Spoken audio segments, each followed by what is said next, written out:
crappy computer.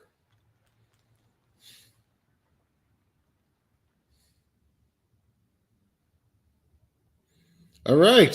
Hey, we are live. Hello, everyone. Thanks for being here for the Buffalo Naval Park's the Buffalo Naval Park's 29 and 29 tonight for the month of February.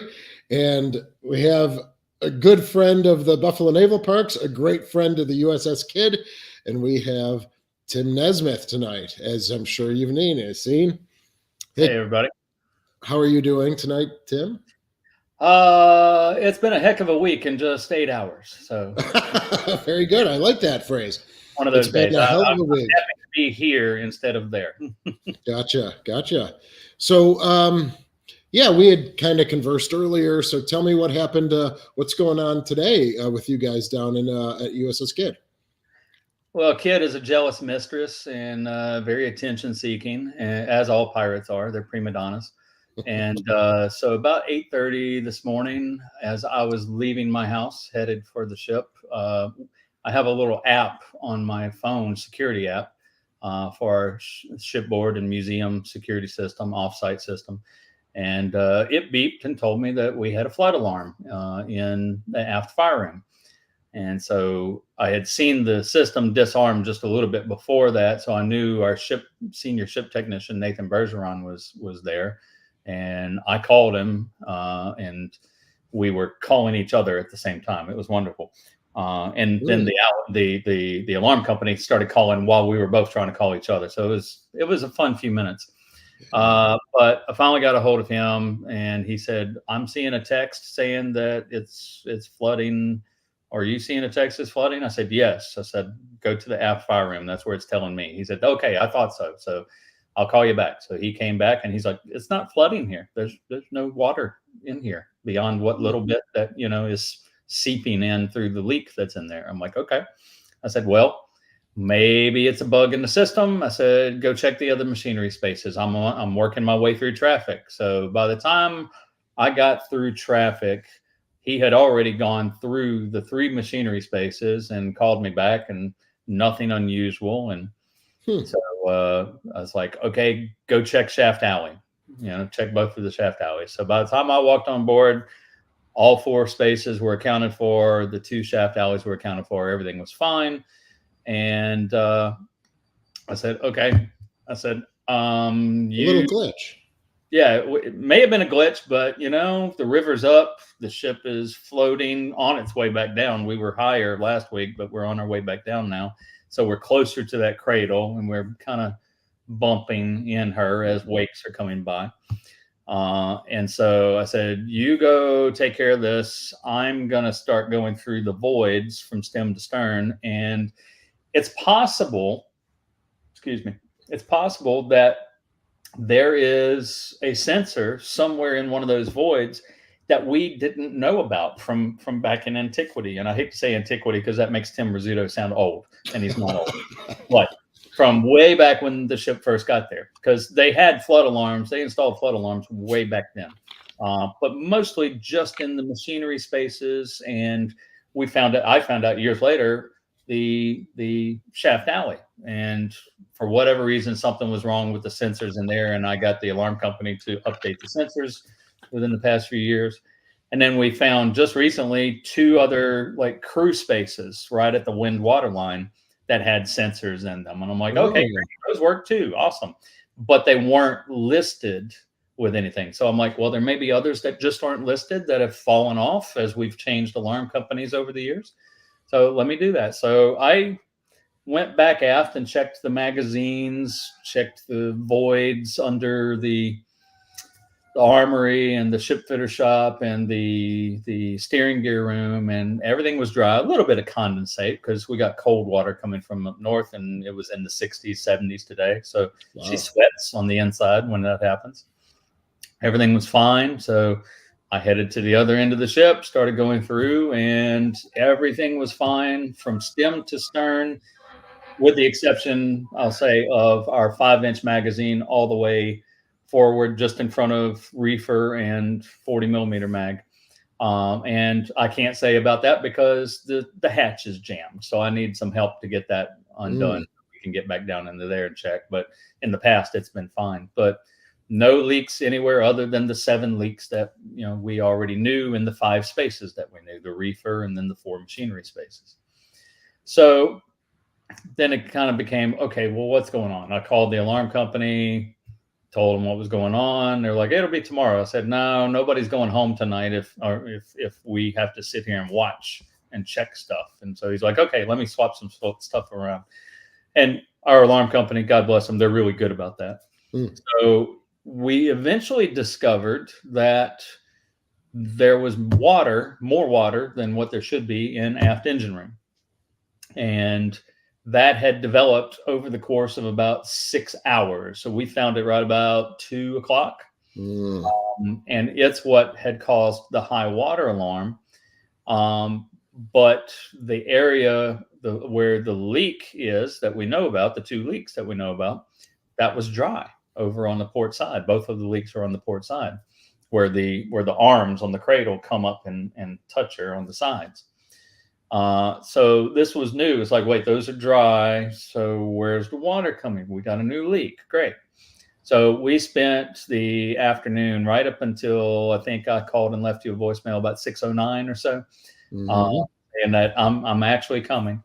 And we spent the better part of the afternoon getting a pump down there, pumping out of space, and the weep holes between the bays, some of them don't have weep holes to drain on into the other bays in the grid work there. And so I was getting down underneath the, okay, that's you, not me. Yes, that is me. Not me, but yeah. Wait, what's going on? So yeah, I'm getting down in under the boiler, not the boiler, I'm sorry, the condenser. Yeah, okay. From one bay to the other, pumping out. Okay, there's movement over here, but there's nothing welling up here. Transferring to the next bay, give me more hose, give me more line. And we finally, at about 5:30, I think, found the bay that and it's right off of the keel. So it's the keel blocks, same problem. We got the arms and we got the keel blocks that are some of the problems where she keeps hitting those pads in the cradle. And it's probably about the size of a quarter. And we pump it down and it starts gushing, and then we, put a float on it. And once the float, drops and it shuts off, then, it builds back up and then the float back down. So we got it under control now, but it took the better part of the day to figure out exactly what was going on. But it was helpful because of that survey of me going through the length of the ship and just confirming, okay, everything is still good on all these other spaces. Right. So did you analyze where the quarter, like the quarter size puncture, like is the steel kind of getting wasted around it, or is this obviously this is probably a really new puncture, water incursion? So it's a new puncture, and if my hand is the steel, what's happening, as with all the other ones that we've got, as she hits the pad, the edge of the pad pretty hard, bumping because of wakes from ships passing, it bumps, and where it's thinnest, it pops it up. And so you get a crack. So this apparently had enough of a crack to where it popped out a little hole. And I mean, it could conceivably get wider. That's just something we have to watch for. Yeah.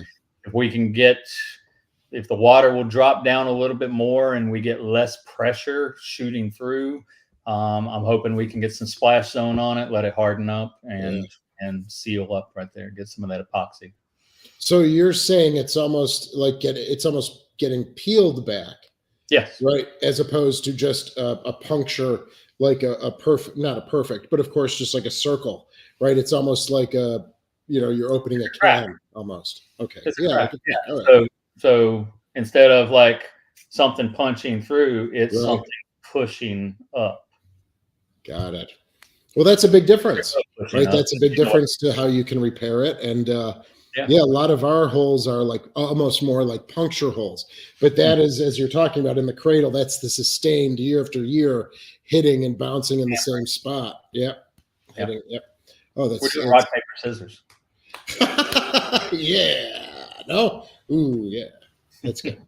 Yeah, so it was a busy day. So Tim called me. Remember, he's an hour behind us. So when he says he was just finishing up work at 6:09, that in Eastern Standard Time is 7:09. So that left 50 minutes before we see him appear today or tonight. So And I wash behind my ears too. very good. Now you wash behind those ears, right? Yeah. So there's. So do you want to talk about? I'd love to hear more. Not in a good way, of course, but I'd like to hear more about the 7 areas of water incursion. If you want to talk about that, I didn't know that was the number until you mentioned it today. So I'd be interested if you want to give a brief overview of that. Well, they're all on touch points, which we've been saying all along. Everywhere it impacts with that cradle. So if we work aft to forward, the aft engine room B4 now has 3 leaks. One is the one I just described, just port of the keel, almost near the second bay back from the forward bulkhead. And then move up the curve from there, and in the bay closest to the bulkhead, right as the curve is straightening up, where one of the uprights touches the hull, there is a point there to where it is punctured through, pushed up, and we have been able to put splash zone on that, and a pressure seal with a jack. And that gave it time to really solidify and harden up. And then we layered on top of that. So that one weeps a little bit. But really the only time we get more than weeping is when it's impacting that cradle again. So right now that one is fairly stable. I think it had maybe about that much water in it tonight. And not increasing at all. It was not triggering any pumps, the pump that we had sitting in it. In fact, I moved that pump to help with the new one. Great. Traded, what do you call it? Stole from Peter to pay Paul. The third one in the aft engine room, the only way I can localize it is from the outside, and it's the very last upright on the cradle, the upright supports. And it's where it impacts. And locally speaking, inside the engine room, it would be underneath the reduction gear. So right in those supports, and there's a reservoir under there for the hydraulic fluid that would be used for the gears. So that's actually how I found it at one point. A little bit of oil was seeping out, and I notified the boss, and we called the Coast Guard, and the Coast Guard was like, "How much is it?" And oh, you're fine. It's okay. Don't worry about it. Just do your best to seal it up.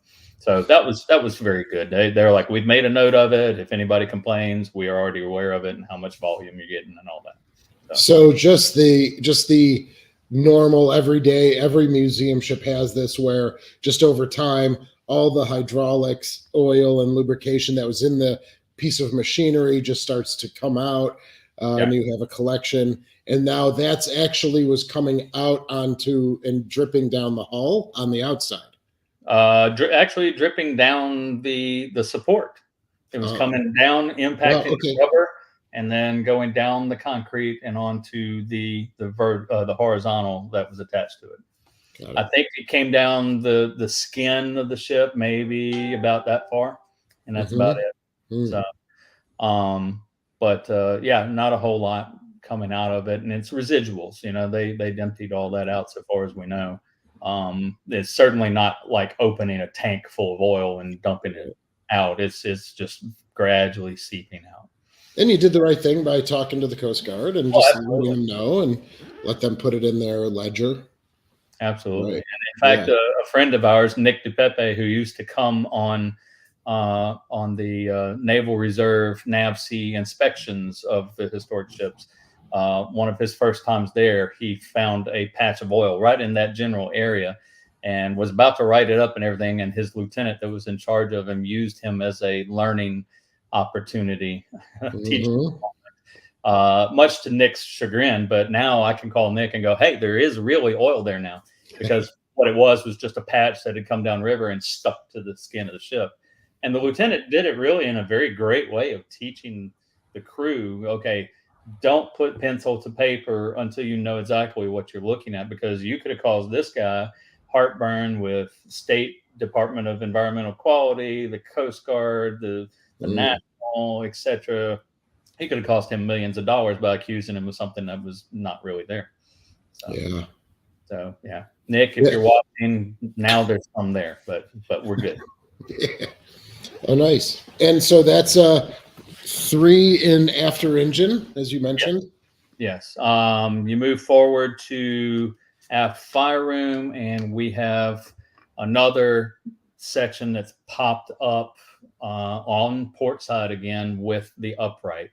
And that one, we had just a kind of like a weep for a while. And June of 22, got a call, went out there. Roseanne Geip, who was our director at the time, met me out there and found water. And it's like, okay, let's start pumping down. And we started pumping down and had to add another pump in to start making headway. And once we got the water down, then I could see water gushing. And it was about the size of my hand, the crack just kind of curving around. And it was right where we had put some splash zone to try to stop the weeping. And at one point I'm down in the bilge, and she's holding the light for me, and I'm reaching, trying to feel my way around a little bit, and my finger went straight through the hole, and I touched the rubber pad, and I'm like, oh crap.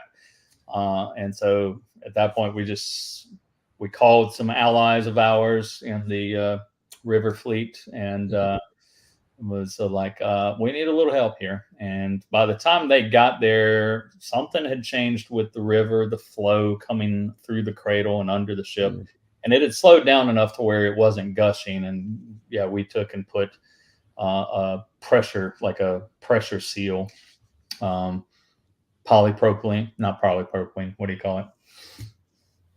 I can't think of, I'm brain dead at the moment, but same sort of material that the pads on the cradle were made out of originally.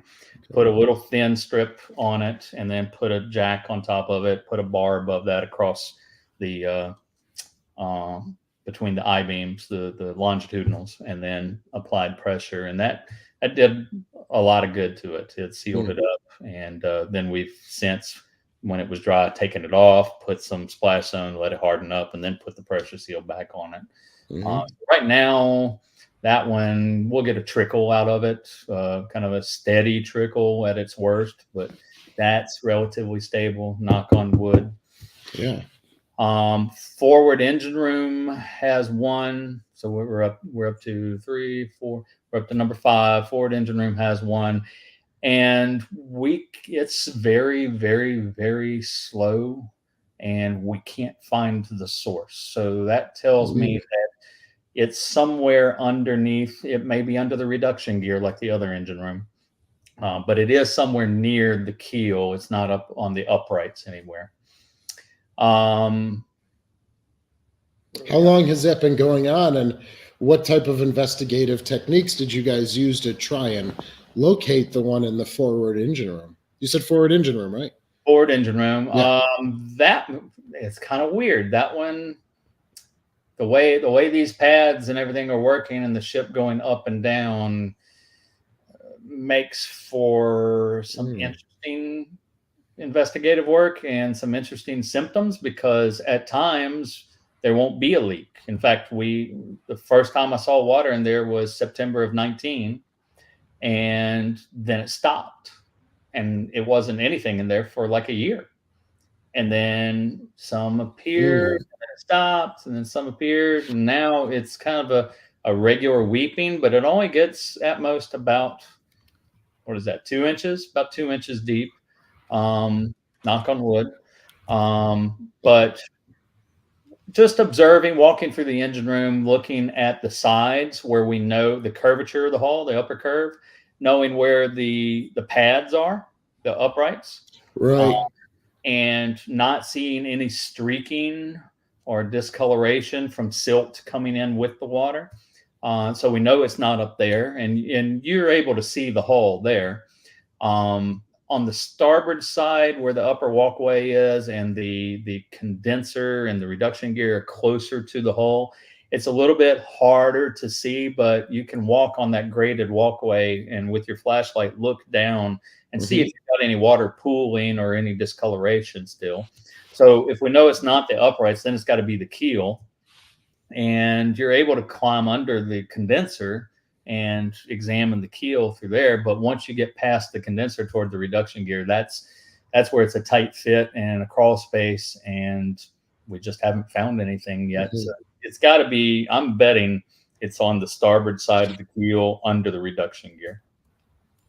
That's the only logical point at that point to figure out where it is, unless it's just a really slow seep that is under a pump or something. Right. So that raises an interesting question for me. I guess I'd say, like, when it actually connects with the cradle, it kind of seals up the hole.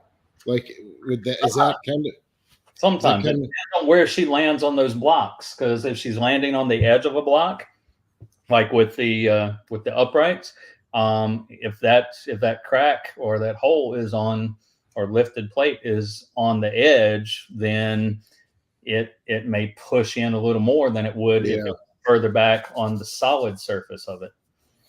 So what's the you also, it's going up and down on the arms. There's two in the forward area of the ship. There's two in the midship aft, right? So you have kind of four, you call them arms, right? Where they go up and down. But what's the give, say, port to starboard? Like, it seems as though it might go a few inches in the cradle. So it's not perfectly up and down. There's some obvious movement. There's a little play in the system, mostly as she's settling back in. So, she may be, if there's a heavy current to one side, she may be going to starboard or to port just a few inches even. And she may be riding harder against this upright than she is against this upright. And then when she's settling down, she's pushing out towards center. And as she settles onto the keel, she's probably sliding over just a little bit as she settles. So there's a little give and take in it. Can we ask Tim if the Kidd will get rid of those blocks? We will not be getting rid of those blocks as far as design goes, but while Kidd is at the shipyard being worked on, in order to make sure that we don't repeat this anytime soon, we will be doing some modifications on the cradle, which means we'll be gone for about a year. The Kidd will be in the shipyard. The river needs to come up for the Kidd to come out. Kidd goes to the shipyard. We need the river to go down, and then we can work on the cradle while the ship is away, do the renovations we need, which will include replacing all of those pads with newer material that wasn't available back in the 80s when they built this and designed it. And keep in mind, this cradle design was innovative in 1982. Nobody had done anything like this for a museum ship. So they designed it off of the plans for a Fletcher class dry docking plan. In fact, off of Kidd's dry docking plan. Nice. So this was made for her, but just like Victory and Jock and I were talking about this yesterday, just like Victory in London, Portsmouth, in England. She's in England, not that much. HMS Victory. Yeah, sure. When they brought her up on land, they didn't really think too much about hogging, but nowadays her ribs and everything and longitudinals are bearing that weight with no water to support it. Mhm. It's designed to be in water. So they didn't know that would happen over time. And the guys that designed this for Kidd did the best they could with the technology that they had and the knowledge that they had and the experience. And honestly, we're doing better than some others in the historic fleet. I mean, Texas, I love Texas. Texas, those guys that started out in 1948, whether they did the best they could. And Yeah. Travis, and before him, Andy, all these guys inherited stuff from other people, and we're building on what we've learned since those original guys. And 40, 50 years from now, somebody's going to go, what was Nessmith thinking? Holy cow, what a Sure. moron, you know? Right. But I'm doing the best I can. That's And what we have. yeah, and our founding fathers did the best they can, and Tim Rizzuto did the best he could. And I mean, everybody knows Tim Rizzuto is like the go-to guy for ship restoration. So, Yeah.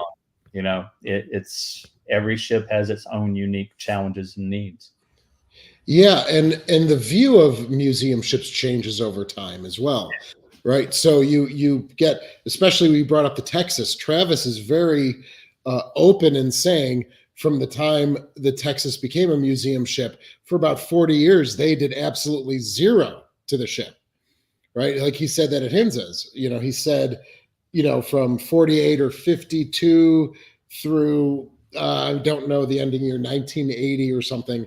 There was absolutely no work done on the ship at all. They just preserved it as best they could at, you know, 40 years prior, but it was not viewed the way it would be today, right? And I think that gets to, yeah, there is absolutely zero fault. And of course, with the Sullivans, we went through that quite a bit in 2022.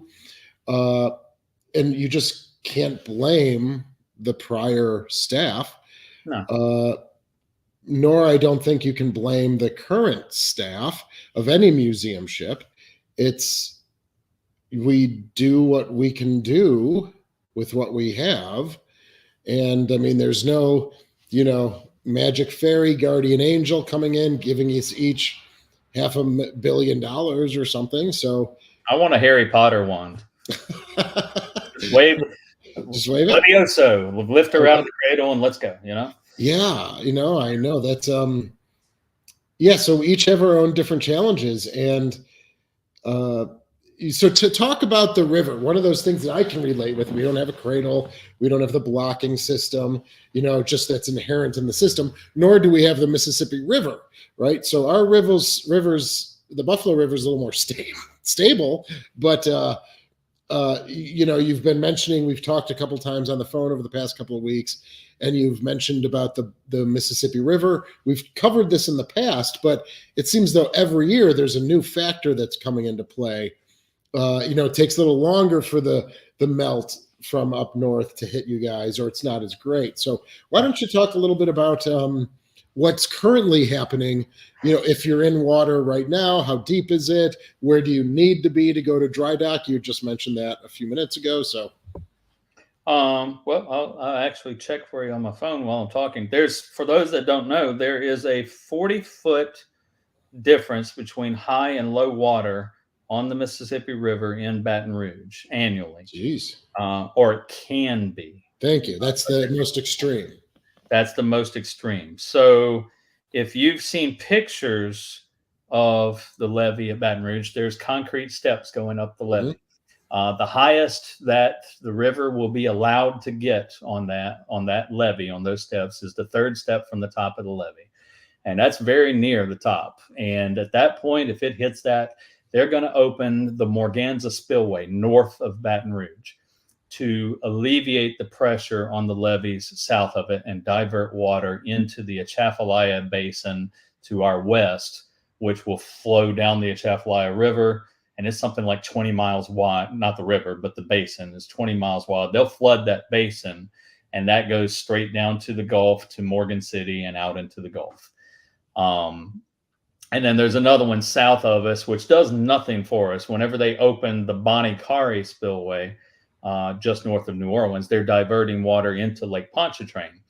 And everybody's like, oh, they opened the Bonnie Kari. You should be happy. I'm like, that doesn't do anything for us because it's doing is relieving pressure, taking water away that would be putting pressure on the New Orleans levees. So it's the spillway north of you that helps you. And so Morganza has been opened twice since well, I think it's just been opened twice. 1973 and 2011 is the only times they've ever opened it, and they built it like in the 50s. And one of the reasons they don't want to open it that much is because the Mississippi, without it, would have already changed course into the Atchafalaya Channel. And that would be like, I forget the numbers. I'm probably getting this wrong, but anywhere from 50% reduction in flow down the channel to maybe dropping it down to 30% or something like that down the current channel that it's going. Wow. Most of it wants to go west. And the Mississippi over time has changed courses many times. So the spillway at Morganza actually controls it and keeps it from doing that. But when they opened it for the first time in 73, after they closed it and they investigated around it and just, hey, how did this work? They found that the river had almost cut under it. So they had to, it almost blew it out. So they had to do some work to shore it up. So that's the high point. The low point, if you come see the Kidd, and you've probably seen pictures that we've shared before, the river will get outboard of Kidd. Kidd will be completely dry, and you can walk around her. I don't advise that for guests, because it's still muddy, it's still silty, and even if it's dry enough for you to walk on, I've walked out there. I've walked on a shelf. In fact, like 2 days before Ryan and Libby and Alana from New Jersey came down, and I'm taking pictures of the Kidd, of the hull, so that we can have that documented for, each year we try to do that. So year to year, we can see what's going on. And I'm standing, and I was standing on a shelf and didn't know it. And I moved 1 foot and just lifted a foot, and all the weight went on my left foot, and it broke the shelf that I was walking in the river.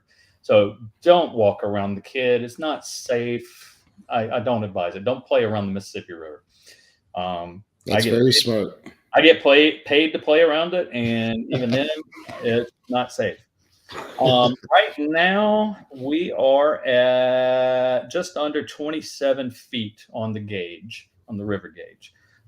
We were up around 30 last week. It's going to continue going down based on forecast. What we need to be, if I remember correctly, to float out of the cradle. And when I say float out of the cradle, we're floating right now at 27, 28. But to be able to back out of that cradle and not rip our sonar dome off and not drag our rudder and drag our props, we need to be about 35. And I didn't get to post any pictures today because I was under the condenser, but we had some folks doing a survey behind us with a cute little yellow tugboat looking thing that's I could probably pick up and walk with, that had all the sonar equipment on to take soundings and give us an idea of if we need to do any dredging behind us and that sort of thing. So we're doing dry dock prep every day, just getting ready to go, because when it hits 35 and if we've got clearance behind us to be able to back out and not drag anything, we're going. So it's 35 feet is what you need to get out of the cradle safely, as you said, lift above where the sonar dome is also clear. Right. Back out, get there. And then you were mentioning once you're there, you need the river to go down. Yes. And then in reverse, you need it to come back up to get, and then plop back down. We probably have the most complicated dry docking, procedure that we're going to have to do out of the entire historic fleet. And I'm not taking anything away from anybody, but I say that knowing that you've got to move 2 other ships to get Sullivans out. Right. But for nature, one ship, the whole river system, we're at the mercy of the river. I started answering people. They're like, when are you leaving? And I'm like, sometime in the spring, when, depending on the river level. They're like, okay, but mid-March, late March. I'm like, look, it's like the rapture. Only God knows, not even the angels. I'm quoting the Bible on them, and they're like, oh, okay, I get it. So, yeah, because it really is. You are beholden to nature probably more than any other museum ship, potentially. Just yeah. right off the top, maybe the Stewart and as well down in Texas there, but it's So when you go into dry dock, no, I get it. So to tell us, so I hope, does everyone understand that in the river, and it changes from year to year. Sometimes it floods up above 35, sometimes it doesn't. You've mentioned in the past that there's seems to be over your time there's like a cycle, and you can kind of predict uh when things will happen, when the river will swell from the snow melt from the north, and you think that might be shifting a little bit as well, a little bit longer or shorter time span. Do you want It to cover? does. It does. When I first got here, you could, I mean, it was fairly regular when it's going to go up, when it's going to go down. And it was just one cycle. She goes up. She may go up and down a little bit with the river, but she was up. And then when she went down, she stayed down. These days, it seems more like she comes up, but then she goes down closer to that cradle. She hovers above her, or she sits down, but Now there's she's water around her. She's what I call a wash versus a float. And if she's awash and still sitting in the cradle, but just barely, if it's near the wind water line, then when the waves hit her, they can potentially pick her up just a little bit and drop her, and pick her up and drop her. And then if she's floating just above and we get those wakes, then she hits that trough and bam, and she's back up, and bam, and she's back up. So we're spending more time, it seems like to me, and I'm not a meteorologist, climatologist, right. riverologist, any sort of ologist. I just have a good memory. That's all I can claim. And my wife may debate me on that. But, Knock on wood. Yeah, it seems to me like we're staying in that middle zone more than the extremes these days. Okay. Again, Hulk Hogan's Tights asks if the Kidd can be moved to deeper water permanently. Is that probably? I don't know. I'll let you kind of handle that. The deep side of the river is actually on the Port Allen side, opposite of Baton Rouge, and that's where the shipping channel is, and they keep that dredged out to 40 feet and everything. And that's a high traffic area. And Port Allen is much more residential. It's not as built up for supporting the infrastructure for supporting something like that. I don't know that the Coast Guard would even want us that close to the shipping channel. The whole reason why the cradle was even introduced was because to build a pier and a docking system all the way out to deep water put her so far out away from the Baton Rouge shoreline that she would have been kind of out in navigation, because these tugboats with the barges, they don't have to have a very deep channel to move. And so the right of navigation on the Mississippi is pretty wide. But they came up with the idea of the cradle so that they could be closer into shore, not have to dredge, not have it silt up every year. And so it was the best of both worlds for us. Okay, great. And it makes us unique in that we're afloat. You can see us afloat. We're also dry. You can see us dry. And I think, honestly, after 40 years, the cradle design has honestly been beneficial up till now for the ship, for her preservation, because anywhere other than the touch points is in good shape as far as hull thickness. We've had some soundings. We'll do more soundings when we get in the shipyard, but just the random soundings particularly along the wind water line, because not only even before Sullivan's had her incident, having talked to Rich Angelini at the Kennedy and others, I knew wind water line is usually where you start seeing leaks, and so I asked them to focus there as well as where we were doing the touch point. And the wind water line, for the most part, is in good shape compared to those touch points. Oh, interesting. Yeah. Yeah, we've kind of analyzed different, obviously we are working towards dry dock, but with that unique nesting situation that we're in, that's what's our holdup is we need $6 or $7 million just to get her out, even moving 100 feet. But yeah, we were talking, all of that steel would be moved 1 foot above the water line to about 4 feet below the water line. And that's where most of our degradation is. Certainly, we tapped the bottom of the Buffalo River as well, which is what caused the incident in April of 22. That cracked strakes and, along that in our forward engine room. But yeah, most of the degradation is where you were talking about, and you're analyzing the machinery spaces, the engineering spaces. If you're climbing down, the hole would be at eye level. You don't have to look down very far, right? You're not going to the garboards or the keel boards or anything like that. You're staying along the curvature of the Sullivans up to that water line. So that's a unique difference, that those areas seem to be pretty stable for you. But again, it's the touch points, as you had mentioned. Yeah. And I apologize to Hulk Hogan. I didn't finish with his question. When we go to dry dock, when the river goes down, we'll be refurbing the cradle. We'll replace those pads with something newer, with newer material, more give. And these pads, when they first got her, they had a lot of give, but they're 40 years old. So they're just hard like concrete, just like old rubber goods.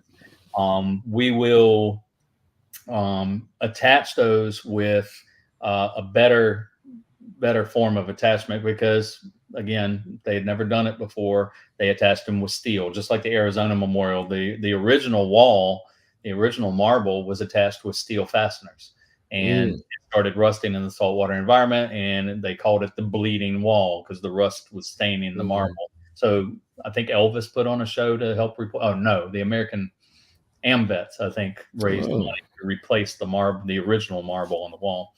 But when they attached all these pads to the cradle originally, they were attached with steel, and those are rotting out. We've already lost a few of the pads, so we'll replace them with something like stainless that will last longer in the fresh water. We'll try to attach them in a different way than they attach, so that we don't have bolt heads, when they compress. Pressing against, maybe have a flat bar coming down like a U bracket or something like that. We're still bouncing ideas around to make sure we have the best solution for it. We'll be putting anodes on those just to make sure that when they degrade slower. And the same thing for the mooring dolphins. We'll blast and paint those, sound those, make sure they're not rotting away, because if those rot away, then we float backward into the casino behind us. That's actually some of my nightmares. All my staff goes, "You must dream about the Kidd all the time, Tim." And I'm like, "No, I have nightmares."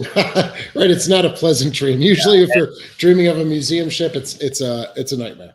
Oh, it's a nightmare. That's true. It really is a nightmare. And I never have a pleasant dream about the Kidd. I always have a dream where the bow has broken off and is peeling back the skin. The aft engine room is flooded, which, hey, today's was nowhere near as bad as what my nightmare was. Right. The aft berthing has just broken off at the wind water line and dropped in. Forget about the shafts. The shafts apparently aren't in my dream world. But the bottom right out, and I'm going down the ladder. I'm like, well, why the hell is the river here?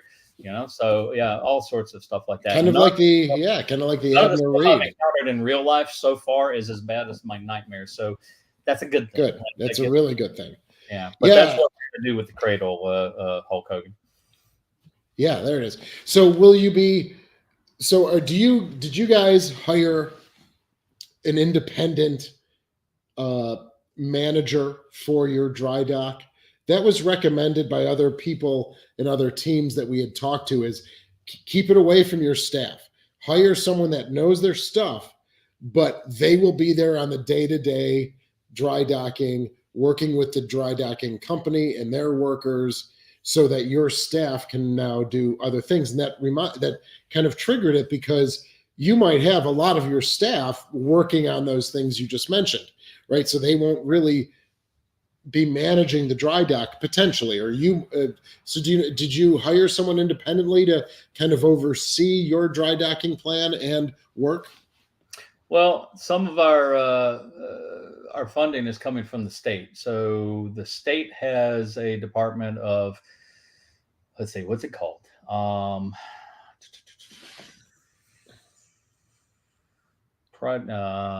You would ask me, and I'm going to draw a blank on it now. There's a state department that basically handles the legalities and the bidding and everything Okay. that money goes through. Thank you, Dave. I really appreciate that. If you, anytime you want to come over and help, we'll take you. Love Desert Storm vets. I wish I had more of them. I wish I had more vets, because most of my vets have gotten to the age to where they just can't do stuff anymore, which is why the Latter-day Saints missionaries have been so integral for us in the past 4 years. Interesting. But yeah, they hired a company basically to kind of oversee, develop a plan and everything. And to be honest, the state wasn't satisfied with it, and they dismissed them and let them out of the contract, and decided that they, working in tandem with us, the state office working with us, would proceed forward. And then once the shipyard negotiations have concluded and we've got a shipyard under contract, then we will work directly with the shipyard. And that seems to be working really well with us so far. And honestly, it kind of is mirroring what Travis and company have done with the Texas. So Travis, and that's a question we get asked about a lot. I think we got asked it last time we did the New Year's Eve thing with History X. Do we talk to Ryan? Do we talk to Iowa? Do we talk to, all these places? And you just mentioned, you and I have talked, 2 or 3 times in the past 2 weeks, usually send an email or a text or something, and just, exchanging information. And Travis and company, I bother Travis all the time, and Travis doesn't bother me, but he knows my love for Star Wars, so he'll send me Darth Vader memes and stuff like that. Which yard is she going in? Eric, negotiations are not yet complete, so I am not allowed to say yet, but there has been talk. Well, I can say this. I will say this, because this has already been published. We are in negotiations with the Thomasee shipyard down in Houma. Nothing has been firmed up yet. The contract people are still talking, and I am so happy that I'm not part of that conversation with all the legalities and everything. But the Thomasee guys really have a passion for it, and I'm really looking forward to working with them once the bigwigs get all the negotiations out of the way. So for those of us that don't live below the Mason-Dixon line or around, like, where is that in relation to where you are right now? Houma? Yeah. Houma, Louisiana is down on the Gulf, and it is west of New Orleans, about halfway between New Orleans and a place called Morgan City, which is at the mouth of the Atchafalaya River. Okay. So if you draw, let's say, it's probably about, where Grand Isle is? You can find Grand Isle on the map. Grand Isle, it's right near Grand Isle. Okay. Yeah. All right. That's not helpful at all, but thank you. I got it. No, that's good. Google it. For those of you that for those of you that are down there, that's good. I'm just, of course, trying to keep it light and just sure. Answering Hulk Hogan, yes, her props are still on, and we've been told by numerous people that we should remove them, but we get high and dry, and we're one of the few ships that you can walk up to their props that are still on the ship. So everybody at Kidd is convinced we are keeping her props until they become a real problem. Gotcha. And so far, they have not been a problem. I have dry shaft alleys. So wonderful. Our props were removed in 2002 when we shifted. We have them. They're actually at a company because they're going to bronze them up and clean them and do some little repairs to them. So We just have to stay on top of that to get it done. We'd like to then, when the ship comes, the Sullivans comes back from dry dock, then we would have that work prepared for that. And then what we're thinking of doing is what many people do with their props. I think they're 12 feet in diameter, get them mounted on a really stable steel beam or something, and they could be like bracketing the entranceway to the naval park or something like that, and blind everyone else in downtown Buffalo when the sun is out. Alabama has done really nicely with one of their props. It's right as you walk on board the battleship. That's right. I forgot about that. Yeah. So I don't know where all the rest of them are, but that's true. A little bit bigger than 12 feet diameter, but no, I think that is a really unique thing for you. And I know you recommend that people don't walk down there when the river's low, but I mean, to walk up and be right next to a prop is a pretty astounding thing. Yeah, and 2 years ago when the river was down, everybody said it was a record low, and it was not a record low. We've only had 1 year of a record low in Baton Rouge in the Mississippi, and that was in 2011. So the past 2 summers have not been a record. Yes, it has been low, but it's the duration. It's not the depth. So yeah, if you do walk down to the Kidd, and when it's low water, if I see you picking, as I have, with your car keys, pulling the stuffing out from the gaskets and everything out from where the props turn on the shaft, or taking a rock and carving, Harry loves Sally, I will hit you with a water hose. I will spray you down like a dog. So don't do it. They call me the ship Nazi, and that's why I don't want you messing with my ship. Right. Yeah. You're destroying it. Would you, do you have any problems when, say, the river's down and everything's exposed? Do you have a problem at night with kids, just like kids, teenagers being teenagers and, doing stupid stuff down there, like on the bottom of the ship or by the props? Or at night? Generally, no. They leave us alone because it's a rocky slope to get down there. And if you go down those rocks at night, you deserve what you get, because you're going to get a broken ankle, or you're going to go face first and lose your glasses like me, and hit those rocks. And it's just not smart to do it at night. During the daytime, we actually, that 2 years ago, we had more problems with people messing with the ship.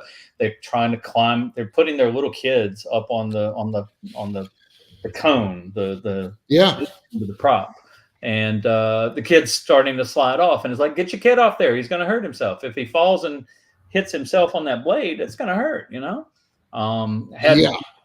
I think it was USA Today or somebody had a picture up of some teenager on the strut right next to the on the prop shaft, right next to the strut that comes down to stabilize it, and he's balanced across there. Well, I noticed in the picture there is there's all of our anodes are in place right there, and immediately, and I saw that kid when he was doing that. I yelled at him to get down. And the next day I went down there, and one of our anodes is down on the ground.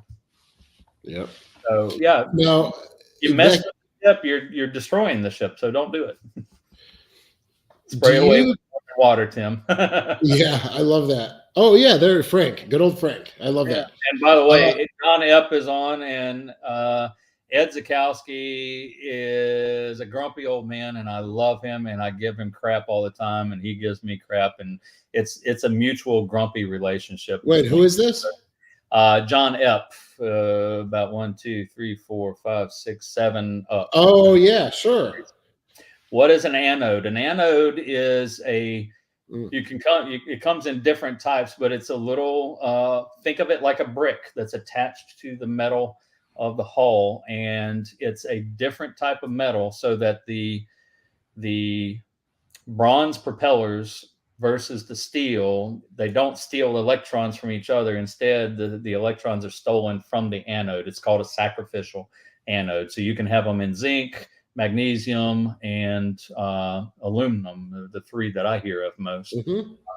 And we've got zincs, and that was something else the founding fathers didn't know about. They thought zinc anodes, the Navy uses them, it'll be fine, it'll help us. And the zinc has hardly deteriorated at all because they don't work in fresh water, and they don't work when the ship is not wet. So we have to swap those out for something that works in fresh water, which we'll be doing, and probably adding more of them as we go along.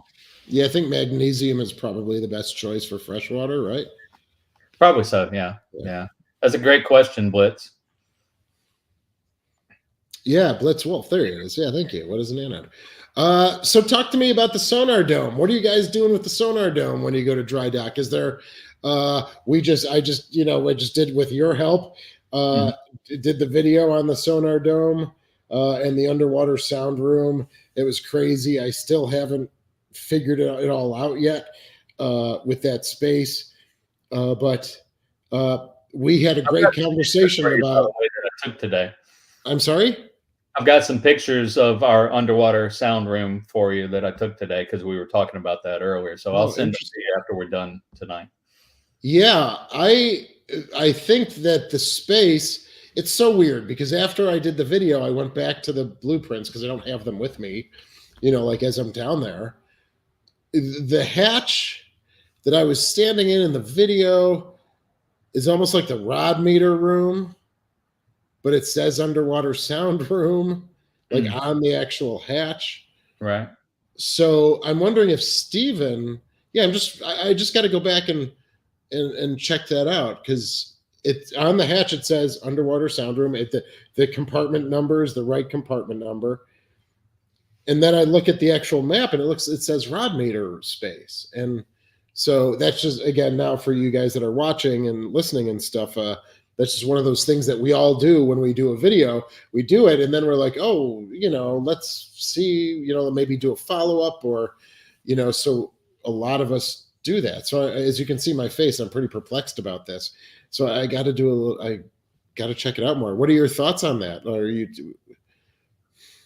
as far as our sonar dome? Actually, there was an email that came through. If you can't get clearance this year, do you want to cut it off? Oh my God, interesting. Later, so there's talk about that, but our first and primary choice would be keep it where it is. But if we have to detach it and then reattach it later, that's we have to look at what's best for the ship, and another year in the cradle may not be what's best for the ship. So we may have to get some underwater welders or underwater cutters and cut it off and then pull her out and then reattach it in the shipyard or reattach it when we get back.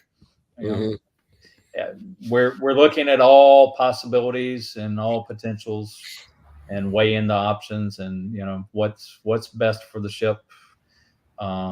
Do we wait another year if we don't get the water, or if we get close and we can get out and the sonar dome has to become a temporary casualty? But no, we want to keep it on. That conversation actually came up later or earlier about, what if we just get rid of it and then the guys down the road, 40, 50, 60 years, it makes it easier for them to get out. And it's like, okay, but we have to look at what's best for the ship right now. We can't anticipate everything that comes down the road. Correct. They get ready to go to dry dock and they say, it's not worth it. Those guys had so much trouble getting in and out. Let's just cut it. Then that's their decision. But if it works for us and we can do it and keep it, we're going to try to work it and keep it. Right. Great. Yeah, that's I wish I was around for some of these decisions that were made at the Buffalo Naval Park, like cutting the props off, like flooding the transom to give her butt some weight in lieu of the props and the rudder. I wish I was there at the time. I don't know. I am not knocking them, of course, but I would have loved to have. I've actually, as probably you have as well, especially given the time that you've been at the Kidd, I've read through a lot of years of board of director reports, which can kind of give you a glimpse into reasons and decisions. So it's quite an interesting thing to see how a decision was made and why it was made in a certain way. And if it, of course, for the board, if they voted on it, if they approved it, or didn't, so that's gives some interesting insight, but nothing beats actually being there, talking to people that have that institutional knowledge. So, and that's where I'm really, really, really, really, I'll say it one more time, really really, that Tim Rizzuto, I've been able to stay in contact with right. him ever since he left, and I can pick up the phone, or now that he's on the internet and everything, I can Facebook message him or text him and go, hey, this is what I've run into. Can you tell me a little bit about why this is? Was this a museum mod? Was it original? If it was museum mod, why was it done? What's the thought behind it? And it's a little bit scary because I've been able to do that for all these years. After he left in December '97, and God bless him. I'm sure he and his wife are just like, oh, it's Nessmith. God, can you just tell him not to call? I'm sure they do that, but but he takes my calls. He's always gracious with his knowledge, shares 100%. Is that great? He's always encouraging. In fact, when these leaks first started in 2019, they started right before I left for Hensa in Manitowoc. And I got back, and Roseanne got hired right after I got back as our new director. And so we're going through the process of elimination. I had a dry erase board that had a paper attachment, and I've got a grid work of, okay, could it be coming through the shafts and then dropping in on the shafts, because the shafts are hollow. They've got sand in them and everything. There's a rotted section outside, and then there's a rotted section somewhere inside. It could be used as a draw. Is it coming from this tank? Is it coming from that tank? Is it coming down the stacks from the uptake spaces, et cetera, for all the different spaces that we were getting leaks in? And I was coming up empty, Shane. There was nothing that was working with what I was looking at, and I was really depressed. My wife would tell you, she's like, I would come home and I'd sit on the couch with the dogs, and I'd just be petting the dogs and just staring off into space, going over and over, what am I missing? I should know this. I should figure it out. And I called Tim at one point, and I'm like, Tim, what am I missing? And I went through the whole list of everything that I could considered and everything. And he's like, sounds like you got it covered. He said, just keep working it. He said, you're going to figure it out. He said, you've covered everything I can think of. And at that point, I'm like, oh my God, right. You're my net. I'm working without a net. What? Come on, dude, throw me a bone. And he's like, there is no bone. You've covered everything I can think of. And I'm like, wow. Oh God, I'm scared right now. So, and this gives us insight for everyone listening. Thanks again for being here, everyone.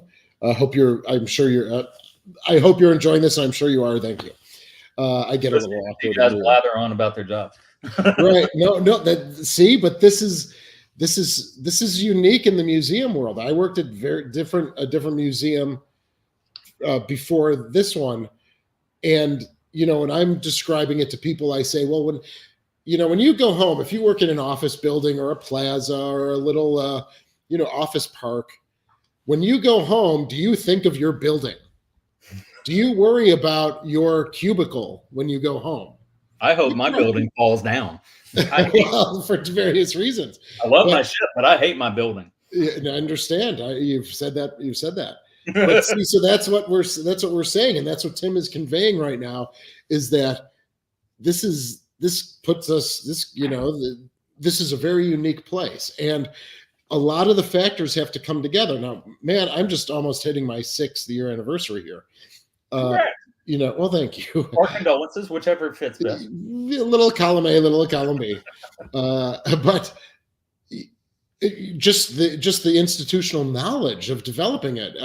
I mean, I'm such a rookie, right? And I listen to you in person or like this, and I'm getting better, but I mean, I can't even imagine what I was like in Manitowoc when I first met everyone for the first time. And I wasn't a museum ship person beforehand. And, I just can't imagine. You just try to soak in all of this stuff. But so for everyone that's listening, it's a conflux of interest, knowledge, growth, time, building relationships. And that just takes time. It just takes time, and you have to build that trust. And in Manitowoc, you were fine, dude. You were fine. You were A-okay because you had the key that you need for this sort of job. And I'd never heard anybody put it quite this way before, but Parks has been using this quite a bit. Our director, for those of you that don't know, you had the passion. You had the passion for the job, for the ship. You were interested in learning, and that's the key. And that's what Rizzuto always said about me, because I started part-time as a tour guide. Right. And he said, you know what made you stand out? And I'm like, what? And he said, you were always on your feet when you were working the quarterdeck, even if there wasn't any guests around. You'd be walking, you'd be looking at stuff in the vicinity of your post. And when I would walk by, you would always have a question for me. And I'm like, I did? And he's, I didn't even realize it. I was just a nerdy kid, Right. And no pun intended. And, and he has always said that every time. I've gone years at a stretch not seeing him in person, but whenever I would see him in person, in fact, when we were at HENSA in Albany in September, at one point, Zakowski was giving me a hard time and everything. And Tim actually said, he said, you know why I started teaching him? And I'm like, and Zakowski's like, why? And he said, because he asked questions and he was always on his feet and he was always interested. So you had, right off the bat, you had the passion. Well, thank you. I appreciate that. And yes, and I've learned so much from you, because sometimes in this industry, people talk to you like you have the same amount of knowledge, right? So I would be doing that thing like, yeah, not having any clue, but over time, again, you build it, and you've been a great, I envy the fact that you know as much as you do about the kid. And for everyone, okay, we're slapping each other's backs here now for a second. I didn't mean for that to happen, but Tim has been a great teacher, even for me with the Sullivans, of, even just having him come after Hinza, and we just, met for 5-6 hours on the ship, just the stuff I'm able to learn. And that's scary to me that you say that you've learned from me, because I'm like, oh my God, what did I teach him, and what's going to blow up in his face now? No, I mean, I took what you said, because we had a superintendent of ships for 16 years, and we lost him in 2000, not to passing or anything, but right. He retired. And so the people, the staff now just don't have that institutional knowledge. They're great. They're doing oodles of work, which is unbelievable, in such a positive way. And they're bringing such life to the ships in the work that they're doing. But, I remember, like, you told me to, make sure you get in that space and check the uptakes, right? That's something that is lost with the prior superintendent that would have remembered that or known that, right? And so there's thousands of nooks and crannies on board a ship that should be checked. And, and so we're learning that all together with the new crew, and they're picking it up really quickly. And, but it takes time.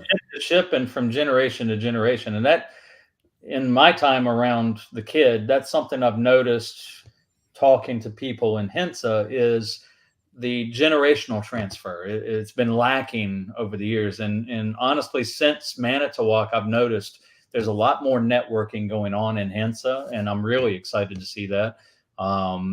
People like Ryan and Libby and Travis, and Greg up at Olympia, and Karen at Cobia, and Paul at COD sometimes shares a little too much, but I love him. He's a good friend. I've known him for years. But yeah, Frank Thompson and I've talked about that. Generational transfer at the Kidd was just horrible after Tim left, because it just didn't happen. It was like the old guys from the Depression era, the veterans and everything. One of them really shared his information. The rest of them is like, hey, I got a new electrician here to help you guys. Can y'all show him the ropes and teach him and everything about the ship? Because he's not familiar with this ship. He's an aviation bosun's mate. He does electricity and stuff that way. And they'd be like, here, change the light bulb. And I'm like, guys, what are y'all doing? And somebody pointed out to me, they were like, they're that generation to where you ask them to train somebody in their head, you're having them train their replacement. Oh And yeah. they would hold on to that knowledge and take it with them to the grave. And we Yeah. lost so much that way. Yeah. But yeah, the uptake thing, you know, I told you about it, but Rizzuto told me about it, and Ed Zakowski told Rizzuto about it. So Right. it went from Kennedy to Kidd, and then Tim took it to Slater, and I gave it to you for Sullivan's, and mentioned it to Buzz for Cass and Young. So the more we share, the better the fleet is. It really is a hashtag one fleet. You know, you're right. It's interesting. Speaking of uptakes and stacks and stuff, I'm doing a video for 29 and 29 on the Fram conversions. It's been so interesting, but there is a lot of information. And one of the things that I just recently learned is that they increased the size of the stacks and made the funnel, at the cap at the very top. They changed those, and I'm looking at the Sullivan's stacks and saying, now we're not frammed, obviously, but there's a little spice of Fram, with the Mark 32 triple torpedoes. That was a Fram technology. So I'm looking at our stacks now and saying, wow, some of the destroyers had their stacks increased in size, and the funnel, right, the cap bent a little bit because now they have ECM arrays on the aft funnel, and they don't want all the smoke just pouring into the array. And so what do you do? I've never noticed, what are your stacks like on the Kidd? Are they just straight up caps, or are the caps tilted a little bit, or? Caps are tilted a little bit. I'm going to confess, I don't know a lot about the stack designs, versus Fram versus not Frammed.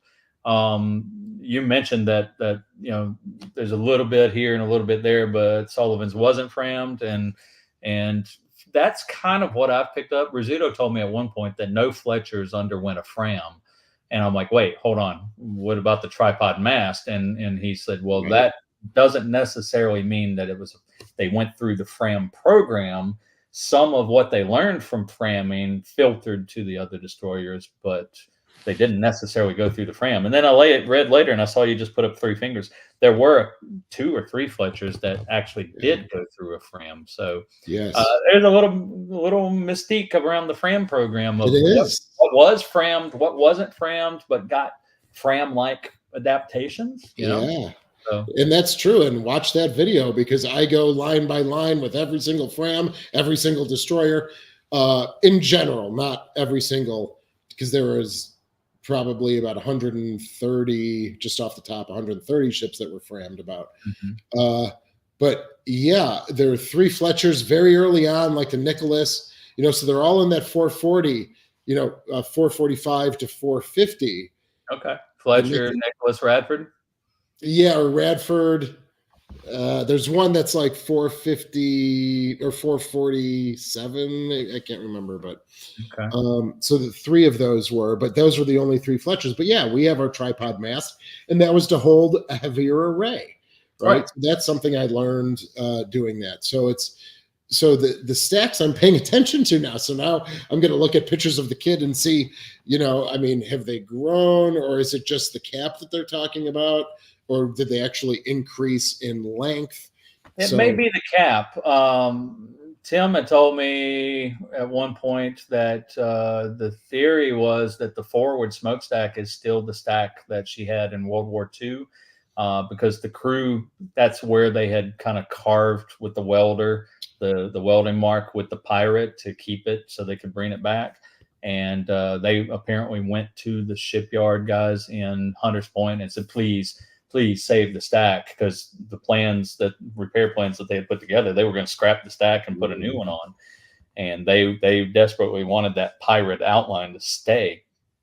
And supposedly they did repair work and hammered it and kept it. Now, whether or not that's still the original stack, I can't tell you. I don't have any proof on it, but I do know 3 of her guns, 3 of her 5-inch guns still have the 1943 barrels. Wow. Yeah, I've seen the stamps. No, I'm sorry. Two of them. Two of them still have the original on the team. Now, what was the barrel life? Was it about 8,000 projectile? I can't remember. I can't tell you that stat. I don't know it well enough. But the reason I was looking, I found it by accident during Greyhound, but there was an oral history that came to us from one of our reserve officers when she was in Philadelphia, and he talked about early October of 62, 63, Cuban Missile Crisis, and said they were in Philly, and all the reserves had been called up, and they're basically sitting there waiting for the order to go. And Admiral Isaac Kidd Jr. Was in charge, Com Desron, right in that area, and he walked on board one day. Captain, XO, chief engineer, all the senior officers were gone, and this junior gunnery officer was on board, and he's senior officer afloat at the moment on the ship. And you hear the and Kidd arriving, and they called him, Lieutenant or Ensign so and so, and he comes running down the deck, and it's Admiral Kidd. Wow! And he salutes, and Admiral, what can we do for you today? And Admiral Kidd looks at him and says, "Is Dad's ship ready for war?" And he's just flat-footed. It's like, right, amazing. And he can only talk about what he knows, right? And so he's like, "Well, sir, I've got 2 rifles and 3 smoothbores." Now, that was a great answer, and he didn't know this, but it was a great answer because Admiral Kidd Jr. Was gunnery officer on the Putnam during World War II. He graduated just like a handful of weeks after his dad died at Pearl Harbor. Oh, wow. Went out, got on one, I forget the name of his first destroyer, but he ended up on the Putnam, Sumner class, and he was the gunnery officer. And he was off of Sicily and Italy for those invasions, and then went with Putnam over to the Pacific, all the way up to Okinawa. Gunnery officer. He knows guns. And as soon as he said Admiral Kidd perked up, and he's like, let me see your record, son. So he escorts him to the wardroom, then he goes down, he gets the plan, comes back, and all the reports, rolls it out, and said he knew exactly what to do. And whoops, I'm knocking my wife's stuff over. And said he just rolls the reports out, and he's reading the reports, and he leans over to do it, and he's like, "Got it, son." And of course, because he knows the reports, he's a gunnery officer, and he reads through it, and he's like, "I'll be damned, you actually have shot out the rifling in 3 of these guns." Wow! Thank you very much. And rolled him back up, handed him to him, got up, saluted, left the ship. Oh, that's fabulous. Captain XO comes back, and he reports to him, Admiral Kidd was on board. And they're like, Admiral Kidd was on board. Oh my God, what did you do? And he's like, he asked this, and I told him and showed him the plans, and he said, "Thank you very much," and he left. And they're like, "That's weird. What's going on?" And so it said the next morning, here comes a tractor trailer with 3 new barrels. And I love that. They swing him on, and so he gets his crew together, and they're pulling the barrels, and said they're all in coveralls and grease and cosmoline and everything. And the order comes down. President Kennedy is coming from Massachusetts through Philadelphia back to D.C., and he's going to pass through the Navy Yard because he was a Navy guy. Yeah. And dress whites all along the rail. And those guys hated standing there, for the whole freaking day, for a politician coming through. So he's like, "We've got this ship torn apart. We got the guns torn apart. We could be called up to leave at any moment." And so he goes to the captain, and the captain's like, "Well, you seem to have rub with the admiral. Get cleaned up and walk across the street." And he just kind of stood there looking at him. He's like, "Listen, that was an order. Get cleaned up and walk across the street. I want my ship in fighting shape if we got to go." And so he got cleaned up. He walked across the street. And Admiral Kidd, apparently, one of our BTs for our fire room was apparently visited with Admiral Kidd 4 or 5 times. Kidd apparently had the reputation of keeping his, like, you've got the desk with the yeoman, the attaché for the admiral. sitting out front, right in front of the door, but the door was always cracked open a little bit so he could hear what was going on. And so he walked up and they're like, yes, can we help you? And he's like, Ensign so-and-so with USS Kidd DD-661 to see the Admiral. And said before they could say, do you have an appointment? You hear the voicemail, is that Kidd? Yes, Admiral. Send him in. Yes, sir. Nice. Go ahead. He walks in. He's like, did you get my gun barrel, son? Yes, sir. Thank you so much. What can I do for you? Sir, we're swapping out the gun barrels. Orders came down. The president is coming through. We're supposed to stand on the rail, dress whites, all the pomp circumstance. And he's like, okay. He said, sir, if we get called up, we got 3 guns out of commission. He's like, son, you worry about those gun barrels. I'll worry about the president. Wow. Nice. Yes, sir. Said he went back. The rest of the crew is sweating in dress whites, standing, and they're just hating. We hate your guts, and they're working, accomplishing stuff. They got the barrels swapped out. Said Kennedy, something came up, and he just bypassed Philadelphia and went straight to D.C. So he wrapped up his oral history. He said, "Score 1 for Admiral Kidd." Yeah. I told that story to his daughter, to his daughter, youngest daughter, and she's like, "Oh, that sounds just like that." So, and the ensign jumped rank to story. When Greyhound was filming, I'm sitting in the gun mount while they're cranking it around and doing their pyrotechnics, and the breech was down, and I grabbed a flashlight real quick because I saw something, and I lit it up, and sure enough, that one was stamped 1943, and I'm like, wow. And then I went and started looking at the other ones. There's 62, there's 62, and so on and so on. Nice. Yeah. So 2 are 43, 3 are 62. Yeah. Wow. And it's so important to have an index of that for future reference. Yeah. And that's one of the things I enjoy the most about this job is, maybe finding a little nugget that no one knew before. And like talking about, when did we actually get our 3-inch 50s? Well, I saw in the collection that I was processing that they were from September or October of 54. No one had really known. So I'm like immediately putting that into our docent manual, putting that into the institutional knowledge, the notes that I keep for future reference, things like that for future curators and things. I mean, that's the thing that, to me, like that information, that's second to none. I mean, and you have a story to go with it. I mean, they probably jumped a couple grades from ensign to lieutenant or something like that day. Oh my God. One would hope. Yeah.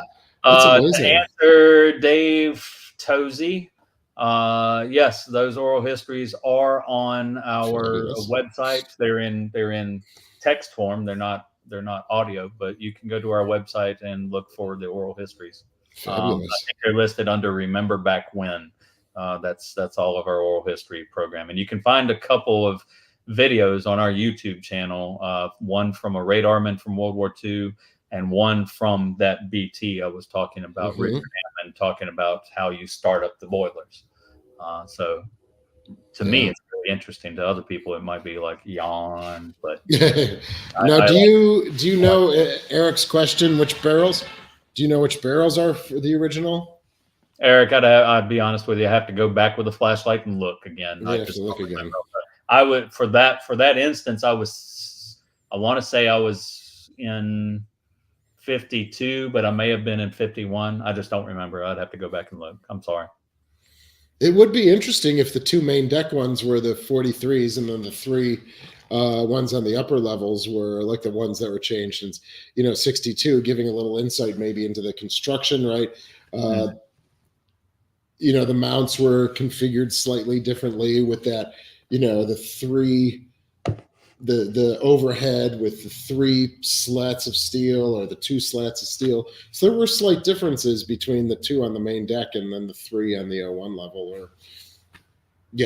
And you go back and look at pictures, and some of them, when I was working with Parks, trying to figure out, the debris field that Vulcan had found at Samar, trying to figure out, okay, is this Hole or is this Johnson? And one of the things I was trying to find was if there was a way that because initially it was hard to tell what was being looked at, but it was like, if you can find out if the ship has X number of the blast shields on top of the 5-inch gun, because normally it's just number 1 and number 5 because they're lowest and the others are shooting Sure. over. So it's to protect the gun captain if they're in a in local control in a zone defense and he's sticking his head out from getting your head hammered from hearing hammered. That's right. Not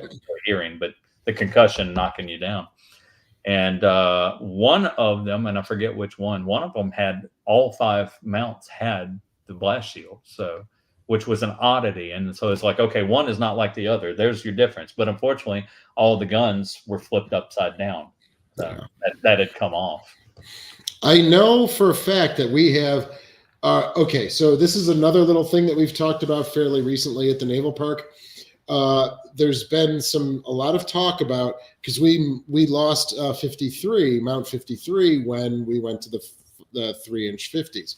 Right. And so does that reconfigure 51, 52, 53, and 54, or do we stay Mount 51, 52, 54, 55?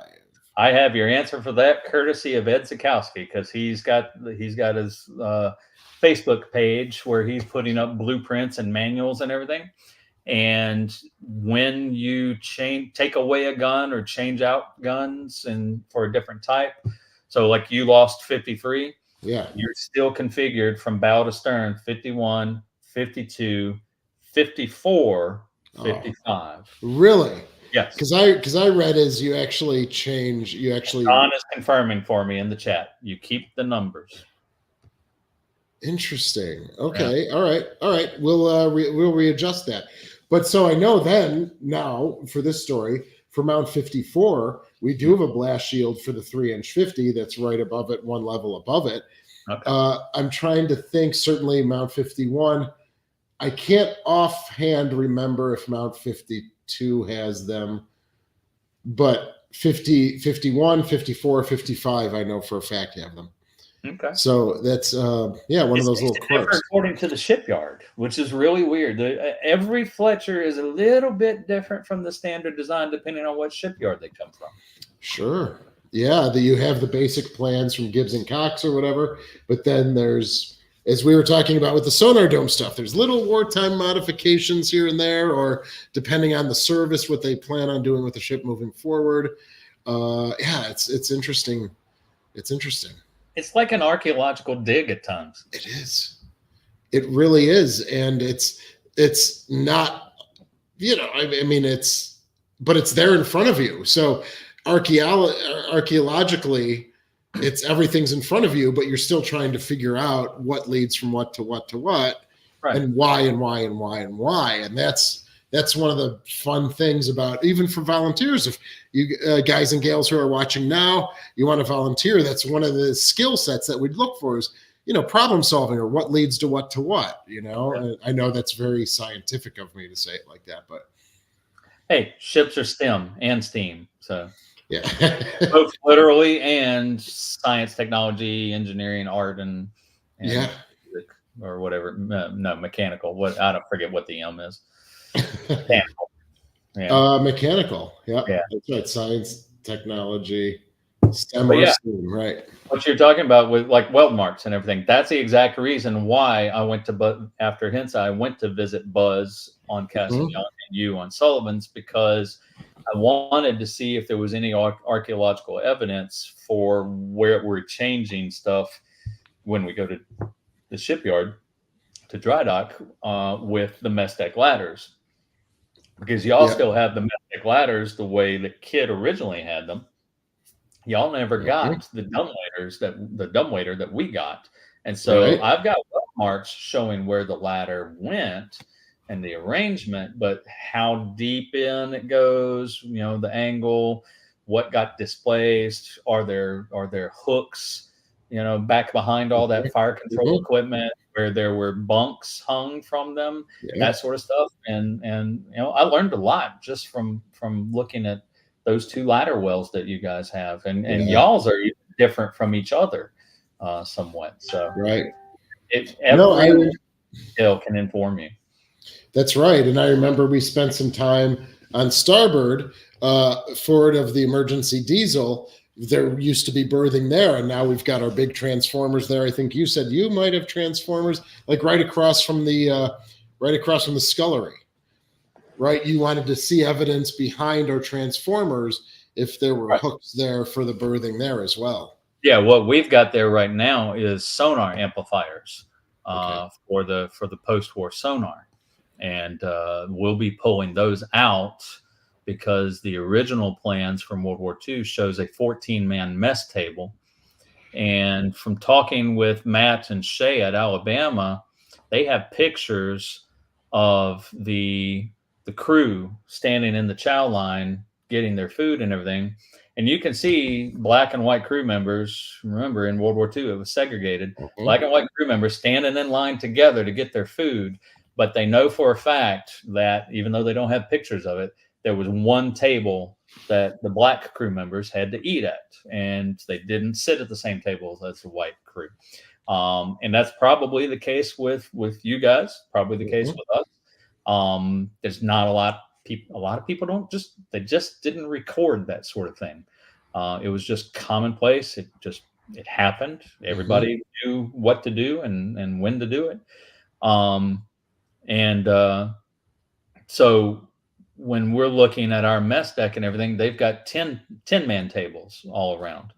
And there's this 14-man table sitting in the passageway between the mess deck and the diesel generator.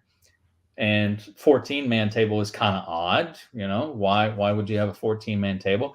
There's nothing written in the plans or anything that I've found that says what that 14-man table was. It's just an extension of the mess deck. But if you look at the crew space that we're going to put back when we rip out the fire control room, post-war fire control room, and rip out the dumbwaiter, the steward's mate's berthing, where the black crew lived, there were 12 men. Well, if you've got 12 men in there at a time and they have to eat, they're going to have to split up between two tables. They're not allowed to eat at the table with the white guys. But what if you had a 14-man table? There's plenty of room for all 12 men to eat there. So it's circumstantial evidence. There's nothing in writing saying that that's where the black crew ate, but it's very possible and maybe even likely that that's what that table is for. So we're putting it back because it's World War II. Nice. And that's what we're trying to convey. Nice. But it has the potential to actually talk about the social structure of the ship. Fabulous. And it's segregated away from the rest of the mess deck, as you mentioned. Right. So it's conjecture. You might not have much evidence, but the evidence that you do have, concrete evidence, but some of the tertiary evidence that you have, the adjacent evidence, so to speak, is pretty strong. And I love that story when we were walking around that ladder well leading down to the steam line. That was, again, something new for me that I learned from you. It's an astounding story, and I'm so glad that you're telling it. It's made me think. I finally picked a service year for all three of our ships, and we picked 62. So now what the hell does that mean, right? Okay, great. I picked 62. So what does that mean now? So now it may mean more work. It does definitely mean more work. You're very true. So, I got to begin doing that the archaeological studies of that now too for each of the space. So it's an exciting time. So yeah, that's fabulous. Love it. What do we got? I haven't even been paying attention to the comments lately. Dave, you're with you served on the 993. Hello, brother. You guys your ship is in Taiwan now. I said it before. I'll say it again. 661, your predecessor, man. We're your home. Come see us. Come to Baton Rouge. We love the 993 crew. Oh, so 993 is Kidd as well? Is the second Kidd, yeah. Yeah. Oh, okay. Well, good. I was like, look at him. He's an index. He just knows every single destroyer. But it's no. That's Rizzuto. Rizzuto, you could walk up to him and go DD 536, and he would spout out the name and all sorts of facts and everything. And The Wow. first time I saw him after he went to Slater, I just walked up to him. I was like, DD 437 or whatever hull Yeah. number, just random hull number. And I waited, and he's like, "Yeah, I got rid of all that information when I came up here. I've got all the DE stuff in here now." Right. Yeah. The I'm 459 like, dude, you were DEs. my hero. Now I have to learn that crap, and I don't. Well, DD 536 is Stephen Potter, if I'm not mistaken. 536, okay, No, or 37. 537 is us. Yeah. Oh, you're 537. Okay, Yeah. I don't even know So, that. That's how sad I am. yeah, at least I know 661, man, and DDG 100. What's the Sullivans? What's the DDG? Do you know that? The Sullivans? I do not know. 68. 68? Okay. Yeah. Okay. Yeah. So John Epp is poking me. He's making fun of me. who is this? John Epp. No, I don't want to paint her in dazzle camouflage, but I'm having to choose the hill that I die on. And so I've convinced the powers that be that we're going to paint her in dazzle as an educational endeavor.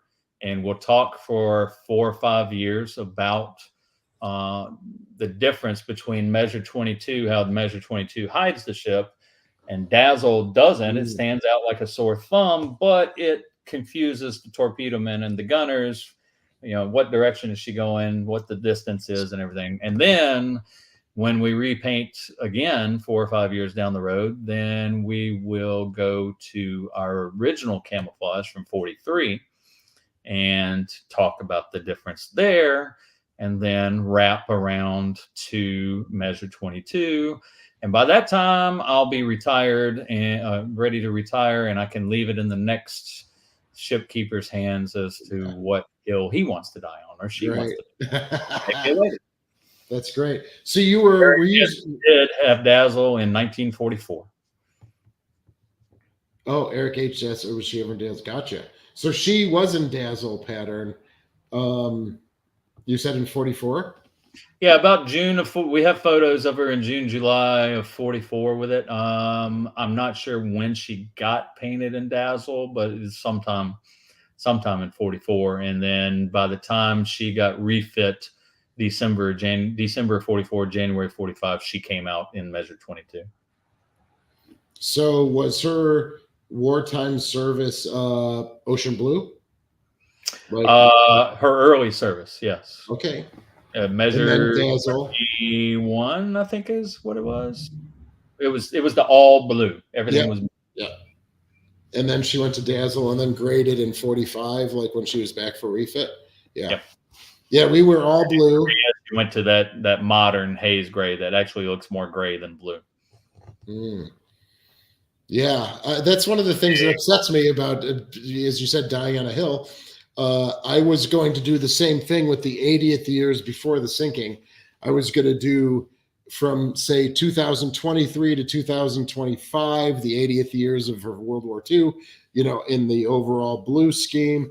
Then 45 or 2025 to say 2031 was going to be the graded system, honoring the 45 to her Korean. And then after 2031, again, the 80th of coming back into service, I was then going to go back to haze gray with the shadowed numbers. I love that idea. When you told me about it, I was like, that's fantastic. I love that. So. Yeah, but now for 1962, we just got to stick with the haze gray, and I got to get rid of the World War II numbers that are on starboard now and stuff. So I'm good with it. Because dazzle doesn't work for our configuration, because our configuration is August of 45. So there it is. Yeah. So we're creating an anachronism by changing our camouflage, but everybody seems to feel that, dazzle's the way to go. You'll get hundreds of thousands of visitors coming just to see it. Right. And I'm like, I don't buy that.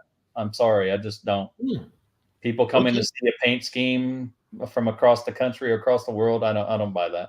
Oh, interesting. They're coming to see the ship, but they're not coming to see the dazzle, I don't think.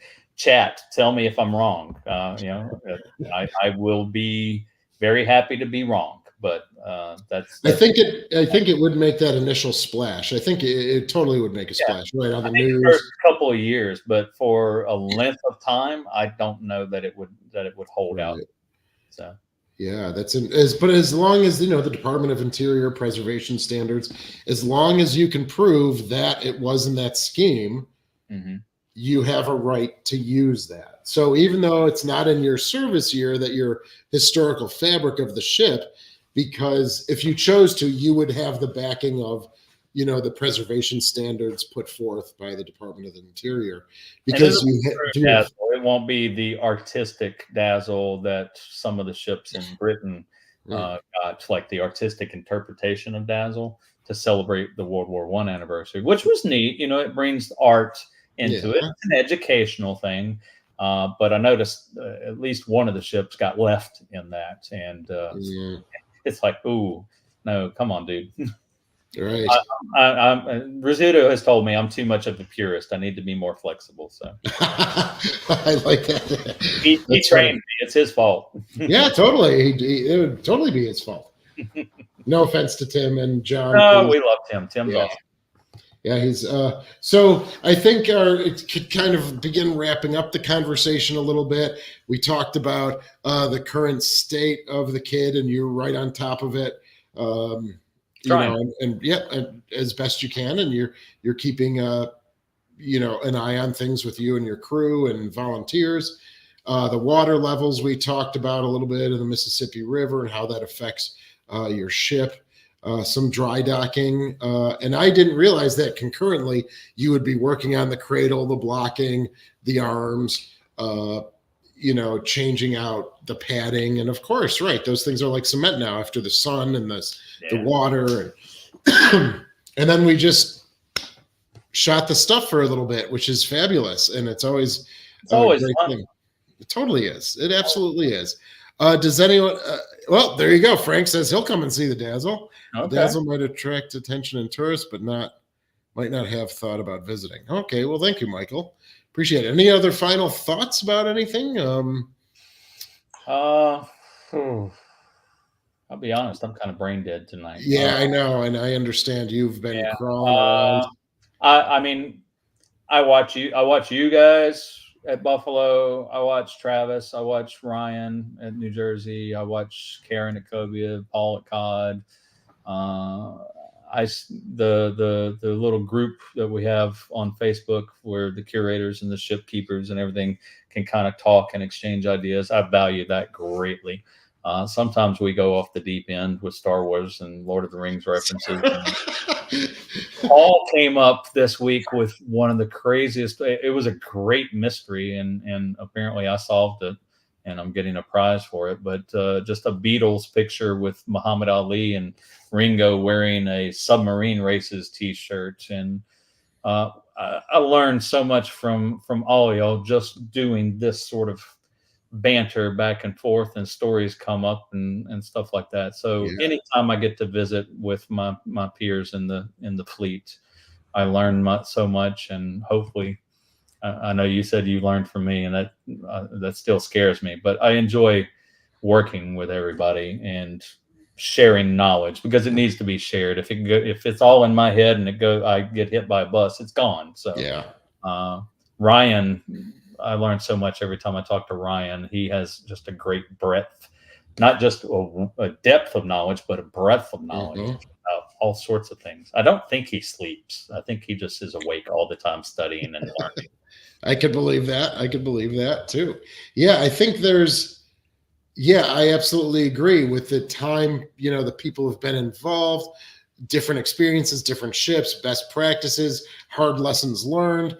Yeah. If we're not sharing it, it's just to the detriment of the ships and ultimately the fans that love to come to visit our ships because they will slowly go away. And so we do this as part of our job.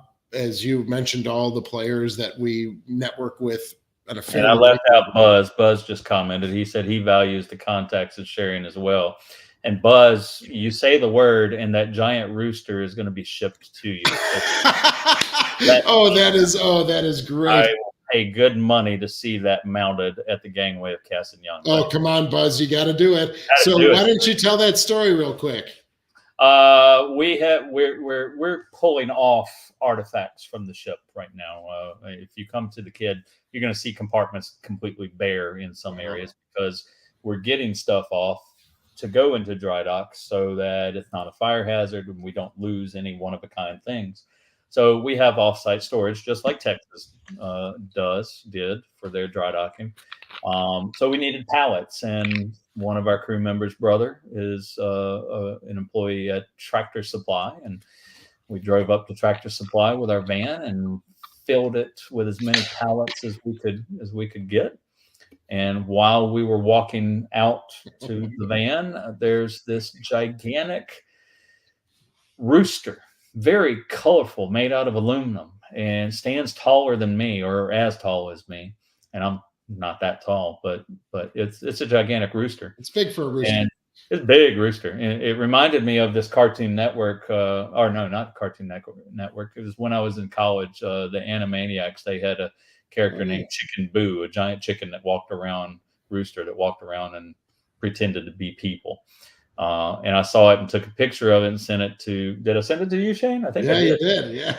Shane, sent it to Buzz, sent it to Parks. Parks is in London right now. I'm doing some stuff for Titanic, and I told Buzz. I said, "Go to your." I actually looked it up before I sent. I said, "There's a Tractor Supply near you at blah blah blah. I will pay for the chicken if you will mount it at the gangway of Cass and Young." And for those that don't know, the reason why. Cass and Young has a patch, an emblem, flag, what have you. I think at one point it may have been painted on Cass and Young stack. We talked about this on History X with our Fletcher class 80th anniversary. Yeah, with the Cass and Young. Yeah, you can go to Shane's channel, you can go to our channel, you can go to History X, and you can go to Slater, their YouTube channel, pull up these episodes and learn about each of our ships. But I put the challenge down to Buzz to go get the rooster and mount it. I mean, it is almost a near identical to the actual chicken. It's amazing how much it looks like it, right? Totally.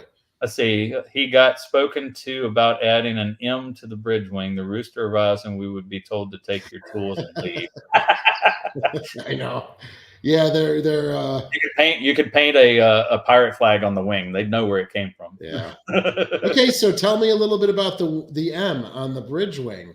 Like that seems like an award or something like that, but I don't recognize. I don't recognize that number right off the bat. I know DC and C and E's, of course. But what about the M? Can you talk about that, Warren? Doc, sorry, I called him actually his first name. Yeah.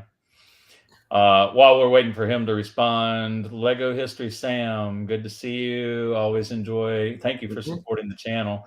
Do we have any memorabilia of other Fletcher class destroyers in our museum?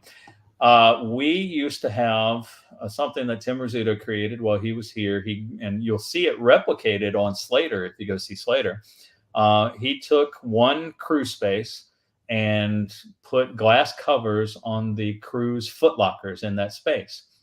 And thank you, Peyton Harley. Thank you for that. Tim created a Fletcher museum, and there were about 3 Fletchers in each case. And as the crew members came through, the destroyer vets from World War II came through and Cold War, they would see their ship represented, and then they'd donate artifacts to put in those cases. So we have a big Fletcher, what we call the Fletcher Museum collection. Now we decommissioned that exhibit on the ship because the humidity and the lack of climate control there, anything cloth and paper was beginning to go away. And so before it really went away, we pulled it out and moved it into the museum building, into the archives. We're going to be redoing a lot of the exhibits in the museum building while the ship is away to generate interest and to keep people coming back, so we have some revenue flow while we're away at dry dock.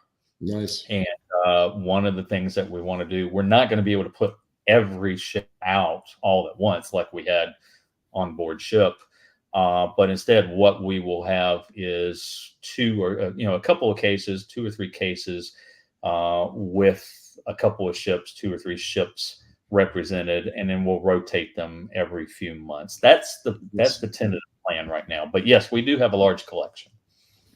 Good, thank you. That's nice, and that's a whole other conversation. Generating revenue while the ship is gone. Look at Buzz. It's the Naval Historical and Heritage Maintenance M Award from the HINSA conference, which they were awarded this past year. I love that. But I can done. Yeah, well done. And she got awarded an E for excellence in the late 50s. Have to go through many offices to get approval with evidence. Okay. Well, it's Park Service, it's federal government, and as Norm Carey used to say at the HINSA conferences, I'm with the federal government and I'm here to help you. Yeah. I love Norm. Norm is hilarious without even trying. I don't know if I don't know if I've met this individual.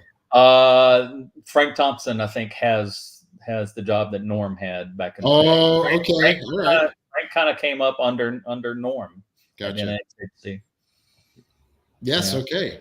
Well, thank you so much, everyone. We're going to let Tim go to sleep. Obviously, he crawled 376 feet this way, sideways, left and right, back and forth. And we'll let him get some rest after a shower, maybe a little dinner or something. And I already showered. I cleaned behind my ears. But after your shower, maybe grab a bite to eat or something. It is an hour. But thank you so very much, everyone, again, for being here for our 29 and 29. Support USS Kidd, especially when the ship leaves. Pay attention to their website if they're going to be having programming exhibits in their museum building that Tim absolutely cherishes, no doubt. And you're funny. Continue to support.